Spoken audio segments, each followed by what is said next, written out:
Baik, sebelumnya Assalamualaikum warahmatullahi wabarakatuh. Perkenalkan nama saya Tidisha Aprilia Sofyan, kelas 11 IPA 4, absen 33. Nah, pada kesempatan kali ini saya akan bercerita tentang Nabi Ilyasa alaihissalam. Nah, sebenarnya itu nggak ada potongan kisah Nabi Ilyasa dalam Al-Quran. Tapi namanya ini disebut dua kali di dalam Al-Quran, yaitu di dalam Quran Surat Al-An'am ayat 86 dan Quran Surat Sad ayat 48. Nah, berikut adalah bunyi arti Al-An'am ayat 86. Dan Ismail, Ilyasa, Yunus, dan Lut. Masing-masing kami lebihkan derajatnya di atas umat lain pada masanya. Lalu berikut adalah eh, arti dari Quran Surat Sad ayat 48. Dan ingatlah Ismail, Ilyasa, dan Zulkifli. Semuanya termasuk orang-orang yang paling baik. Lalu selanjutnya, nah, Nabi Ilyasa sendiri itu memiliki keturunan Nabi Ibrahim. Nah, kalau Nabi Ilyasa ini nasabnya ditarik, itu bisa sampai ke Nabi Yusuf. Nah, jadi begini, silsilahnya tuh kurang lebih kayak gini ya. Nabi Ibrahim itu memiliki anak bernama Nabi Ishak. Nanti Nabi Ishak memiliki anak bernama Nabi Yakub. Nabi Yakub memiliki anak bernama Nabi Yusuf. Lalu Nabi Yusuf memiliki anak bernama Ifraim. Ifraim memiliki anak bernama Sutela. Sutela memiliki anak bernama Ibnu Adi. Nah, lalu Ibnu Adi ini memiliki anak yang bernama Nabi Ilyasa. Nabi yang akan saya ceritakan hari ini pada kesempatan kali ini. Nah, yang pertama adalah Nabi Ilyasa sewaktu kecil. Nah, sebelum kita membahas Nabi Ilyasa, kita sedikit nyerempet ke Nabi Ilyas terlebih dahulu ya, karena ini Nabi Ilyas dan Nabi Ilyas ini saling berkaitan gitu, ada hubungannya gitu. Nah, oke, saya bakal bahas Nabi Ilyas dulu. Nah, awal mulanya Nabi Ilyas itu tinggal jauh dari pusat kota. Nah, Nabi Ilyas ini hendak dibunuh. Kenapa? Karena ia berdakwah kepada orang-orang, berdakwah di negara itu.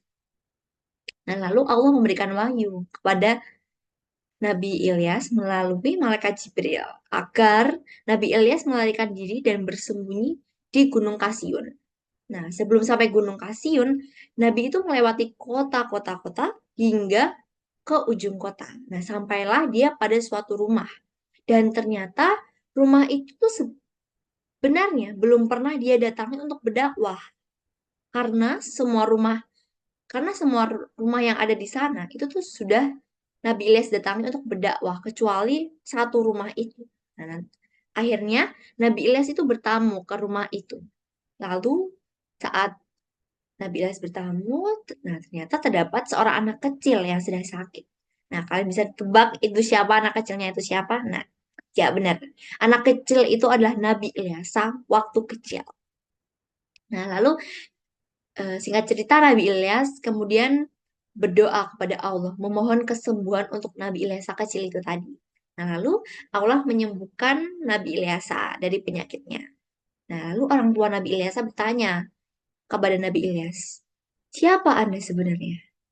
Nah, lalu Nabi Ilyas menjawab, saya Nabi, sekaligus Rasul Allah.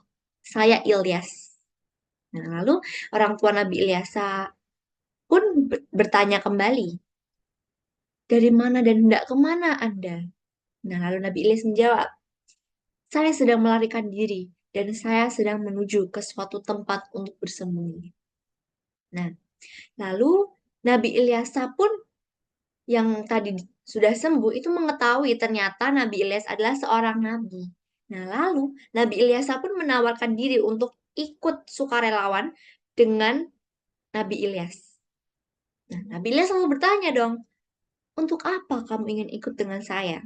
Nah, lalu Nabi Ilyas menjawab, saya ingin belajar agama kepada kamu. Nah, lalu Nabi Ilyas berkata, saya ini sedang ingin melarikan diri. Jika kamu nanti ikut dengan saya, kamu pasti akan menderita.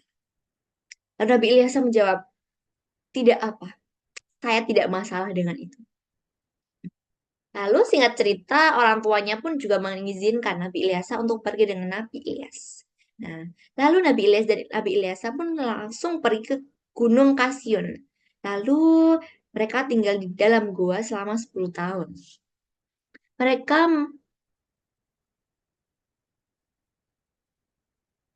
selama 10 tahun ya, benar-benar.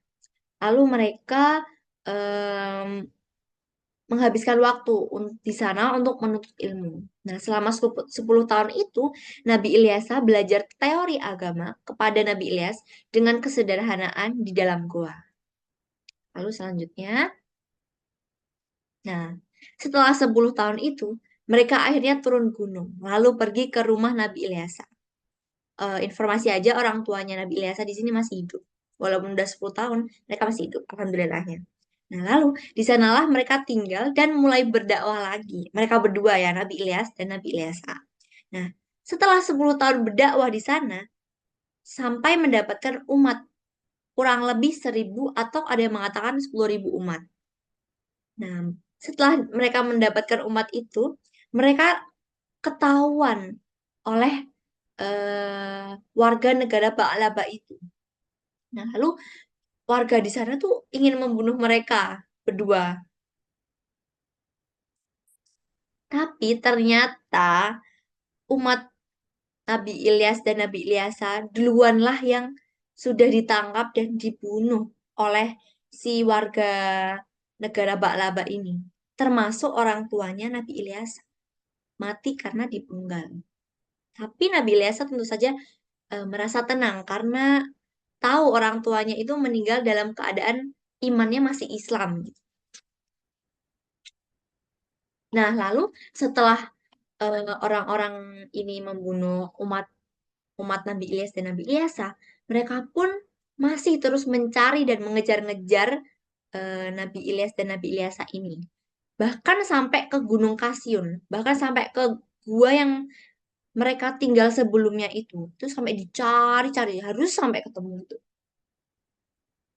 Nah, dari sinilah, dari mereka kayak berdakwah, sembunyi, berdakwah, lalu sembunyi lagi. Disinilah Nabi Ilyasa merasakan pengorbanan seorang guru untuk muridnya, yaitu pengorbanan Nabi Ilyas kepada Nabi Ilyasa sendiri. Nah, kenapa? Dia Nabi Ilyasa menyadari bahwa murid yang berkualitas itu berasal dari guru yang berkualitas. Murid yang mau berkorban itu berasal dari guru yang mau berkorban juga. Nah, lalu singkat cerita Nabi Ilyas melepaskan jubahnya lalu dipakaikanlah kepada Nabi Ilyasa. Lalu Nabi Ilyas menyerahkan diri dengan keluar dari persembunyian itu. Nah, lalu otomatis kalau Nabi Ilyas keluar dari persembunyian itu, otomatis beliau akan ditangkap langsung oleh warga di negeri Ba'laba itu kan. Nah, lalu beliau kayak merasa teringat, oh, kalau seandainya saya meninggal di sini, saya akan berhenti berzikir kepada Allah Subhanahu wa Ta'ala. Nah, lalu Allah lalu tiba-tiba Allah mengangkat Nabi Ilyas ke langit. Nabi Ilyasa juga menyaksikan dari tempat persembunyiannya, menyaksikan ketika Nabi Ilyas ini, Nabi Ilyasa menyaksikan Nabi Ilyas ketika diangkat ke langit oleh Allah Subhanahu Wa Taala. Nah, lalu Nabi Ilyasa kan menjadi sendirian di dalam persembunyian itu. Setelah dia kehilangan umat, umatnya, kehilangan orang tuanya, kehilangan gurunya, dia tetap bersikuku untuk bakal tetap bersembunyi di gua itu dan akan meneruskan kayak dakwah dari gurunya itu. Nah,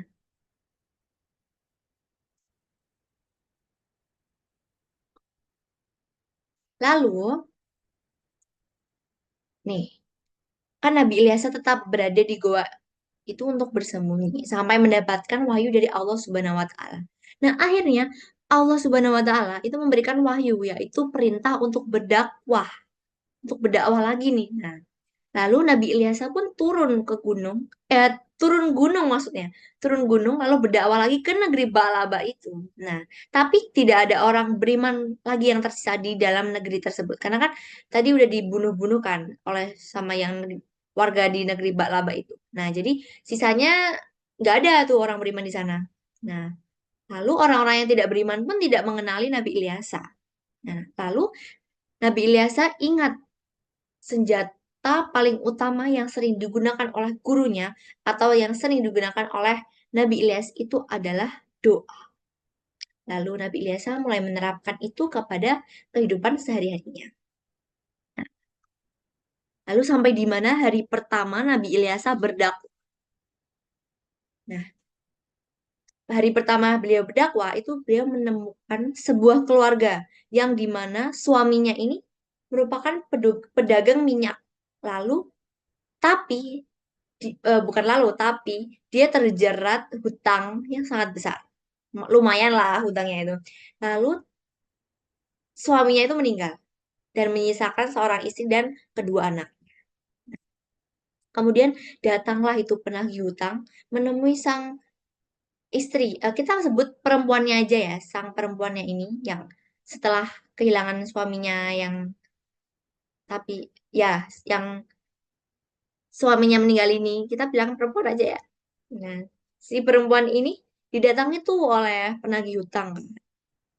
Nah, ditagih tuh hutangnya lah sama penagih hutangnya. Tapi si perempuan ini sama sekali tidak memiliki uang dan tidak bisa membayar hutang tersebut. Lalu penagih hutangnya marah lah kan ya. Bayar hutang suamimu. Lalu perempuan itu mengatakan bahwa suami saya baru saja meninggal. Saya tidak punya uang.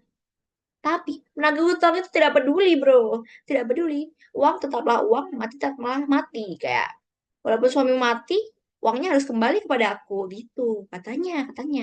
Terus penagih hutang itu bilang, kalau kamu tidak punya uang, maka dua anak laki-lakimu akan menjadi budakku. Haha, aduh jahat banget ya.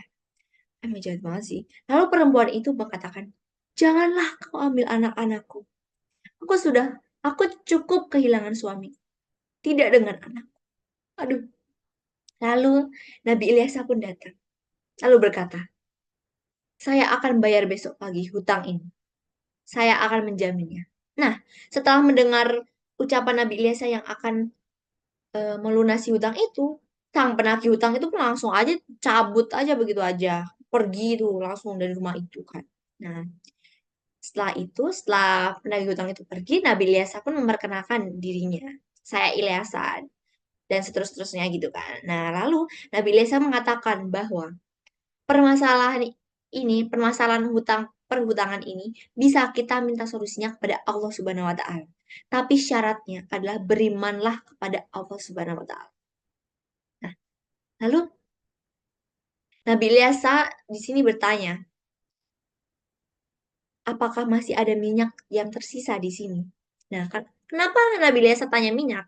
Karena kan suaminya yang meninggal tadi itu adalah pedagang minyak. Jadi kayak seenggaknya ada sisa minyak di rumah itu kan. Nah, lalu sang perempuan itu berkata, ya masih ada satu guci tapi.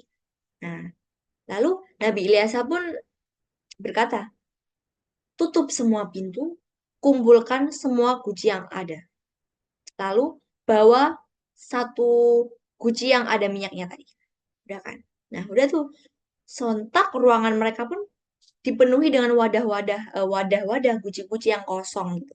Nah, lalu kemudian Nabi Ilyas berdoa kepada Allah Subhanahu wa taala, "Ya Allah, perbanyaklah minyak ini sampai bisa membayar semua hutang mereka." Lalu Allah mengabulkan doa tersebut. Lalu semua wadah itu menjadi penuh dengan minyak. Semua yang awalnya kosong itu menjadi penuh dengan minyak. Masya Allah, tabarakallah. Nah, lalu dikeluarkanlah semua wadah berisikan minyak itu, lalu ditaruh di halaman depan rumah. Nah, lalu tuh kayak kalau di zaman sekarang itu langsung diumumin tuh ada kayak diskon minyak besar-besaran, bazar minyak besar-besaran. Nah, contohnya kayak gitulah.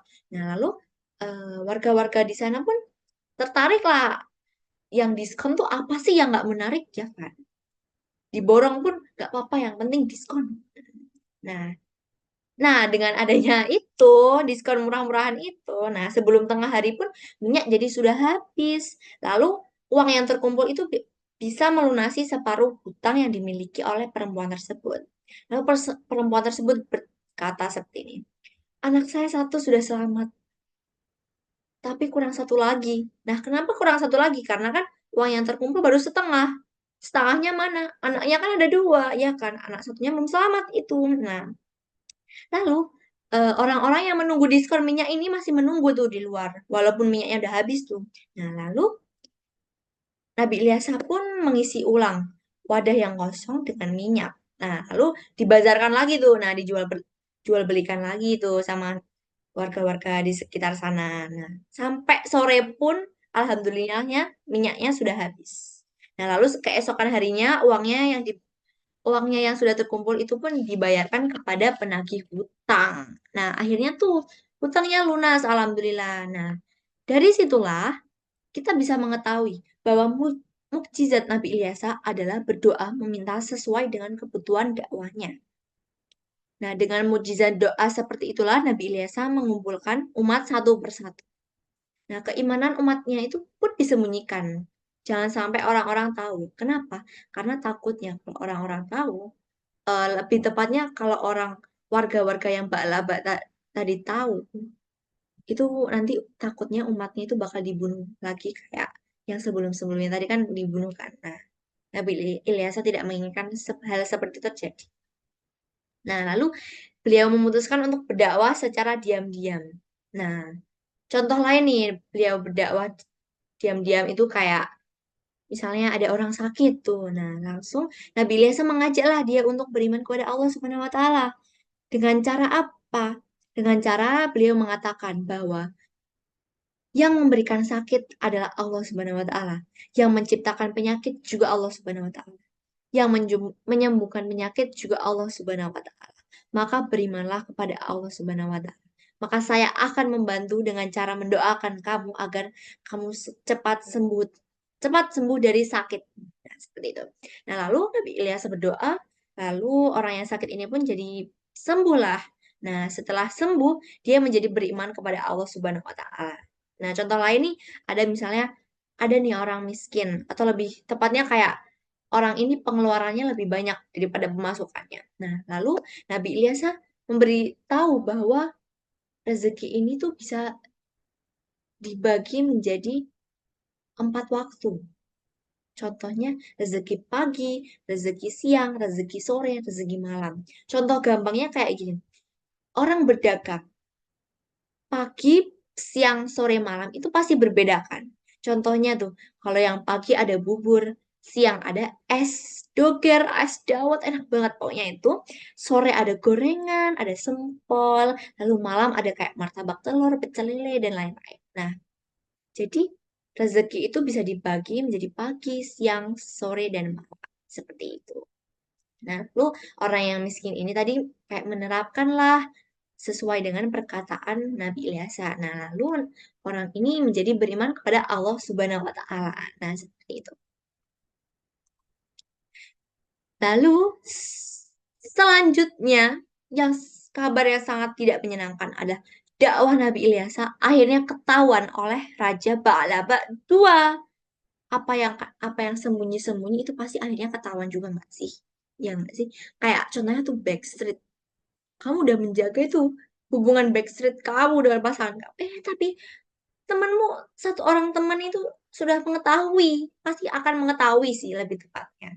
Nah, begitu juga dengan dakwah Nabi Ilyas, akhirnya diketahui oleh Raja Ba'laba II. Nah, kemudian Raja Ba'laba ini merencanakan untuk membakar rumah-rumah umat Nabi Ilyas lagi saat malam hari. Kayak sekitar jam 12-an mau dibakar coba. Tapi sebelum itu terjadi, bahkan sebelum malam hari tiba, Allah Subhanahu wa taala yang Maha mengetahui, kemudian memberitahu kepada malaikat Jibril.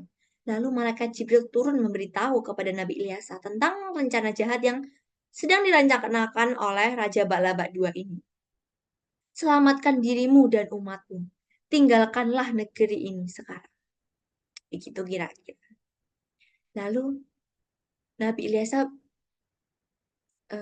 bingung bagaimana cara meninggalkan negeri itu tanpa ketahuan. Sementara umatnya ini ada sekitar 200 umat yang terkumpul. Bagaimana caranya mereka bisa pergi dari negeri itu tanpa ketahuan? Masa iya 200 langsung jalan kayak berbaris gitu kan? Itu kan bakal dicurigain ya. Lu rame-rame mau kemana ya kan? Mau dikira ada pawai apa itu nanti nih sama si Raja Baklaba itu tadi. Nah, lalu malaikat Jibril berkata, kamu bisa pergi. Pergilah, tapi jangan bersama-sama. Pergi, kemudian jangan bawa apa-apa. Seperti kalian pergi ke sungai. Tinggalkanlah semua harta kalian. Nah, lalu pada malam harinya, mereka semua akhirnya sudah berada di ujung kota. Dengan cara mereka pergi tapi nggak bersama-sama. Lalu mereka hanya membawa eh, barang-barang yang sekiranya dibutuhkan saja. Kayak nggak semuanya dibawa. Nanti takutnya kan orang-orang pada curiga. Mereka mau kemana? Mereka mau pindah gitu. Sampai akhirnya mereka semua, semua umat Nabi Ilyasa itu sudah berada di ujung kota. Nah, sampai situlah Allah perintahkan mereka untuk meninggalkan negeri itu, lalu menuju negeri Hauran. Atau negeri Hauran itu negeri tempatnya Nabi Ayub dan Nabi Zulkifli. Nah, lalu, nah ini kan Nabi Ilyasa dan umat pergi ke negeri Hauran. Negeri yang ditinggali oleh Nabi Ayub dan Nabi Zulkifli. Oh ini oh ya belum, maaf ya, maaf maaf. Nah lalu sampailah mereka ke negeri Hauran. Nah mereka disambut antusias tuh mereka oleh Bishr Bishr bin Ayub, Bishr bin Ayub atau bisa dikenal Nabi Zulkifli. Tapi pada saat itu beliau belum jadi nabi. Jadi beliau dipanggil Bishr bin Ayub gitu. Nah, Bishr bin Ayub mengatakan, "Saya akan menjamin kehidupan kalian." Nah, seperti itu. Nah, Alkisah Nabi Ilyasa pun ikut memimpin di negeri Hauran tersebut sampai kemudian menua dan sebelum meninggal dunia, Nabi Ilyasa berdoa kepada Allah Subhanahu wa taala untuk meminta seorang nabi untuk negeri Hauran tersebut. Nah, setelah itu Allah mengabulkan doa Nabi Ilyasa. Tetapi Allah mengatakan bahwa syarat nabi itu adalah seorang laki-laki yang kalau siang hari selalu berpuasa dan kalau malam hari selalu bertahajud. Dan laki-laki itu tidak pernah marah. Nah, lalu Nabi Ilyasa mengumpulkan semua orang lalu bertanya, siapakah yang sanggup akan menjadi nabi? Siapakah yang sanggup akan menjadi nabi dengan syarat-syarat tersebut? Nah, lalu eh, di antara mereka ada satu yang sanggup. Bisa kalian tebak siapa? Pasti sudah ketebak banget.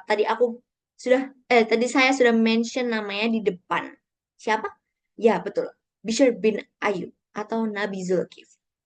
Nah, Bishr bin Ayub menjamin bahwa dirinya sanggup. Nah, lalu semenjak itulah Bishr bin Ayub ini resmi mendapatkan gelar Zulkifli yang berarti artinya menjamin. Nah, sekarang beliau dikenal sebagai Nabi Zulkifli di negeri Hauran. Nah, seperti itu. Nah, oke. Nah, dari kisah-kisah tersebut, kisah-kisah keteladanan eh, dari keteladanan kisah Nabi Ilyasa, apa yang bisa kita petik sih kisah-kisah tersebut? Dari kisah tersebut, maaf. Nah, yang pertama adalah berguru kepada orang saleh dan semangat untuk menuntut ilmu. Kita bisa tahu pas tadi Nabi Ilyasa ingin ikut dengan Nabi Ilyas kan. Nah, dia kan ikut ingin untuk menuntut ilmu kan kepada Nabi Ilyas sendiri.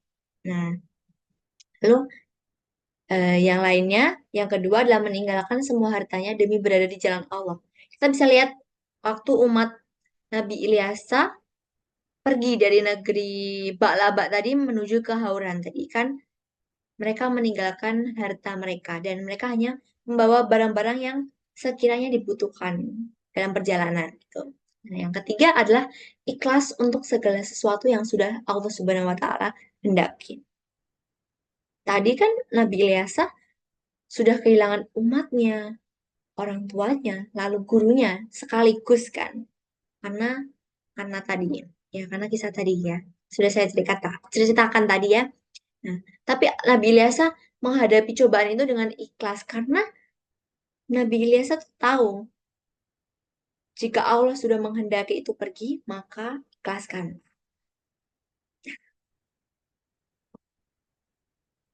Baik, sekiranya itu saja dari saya. Apabila ada salah kata, saya mohon maaf. Wassalamualaikum warahmatullahi wabarakatuh.